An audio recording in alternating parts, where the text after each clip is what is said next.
หลบหลบหลบหลบเร็ว ไปจับมัน นู่นตัวใหญ่ของพี่ม่อนเนี่ยไปดูสิ นี่เสาคอยาว สาวคอยาว ไปบางแสนป่ะไปเล่นบางแสนป่ะ จับมันอุ้ม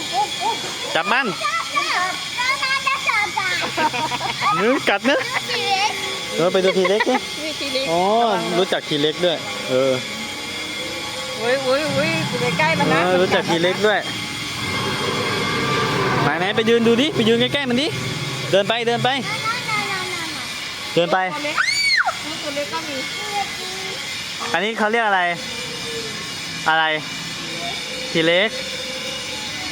โอ้รู้จักทีเล็กด้วยแล้วนู่นน่ะม่อนนู่นคันนู้นไอตัวนู้นชื่ออะไรนู่น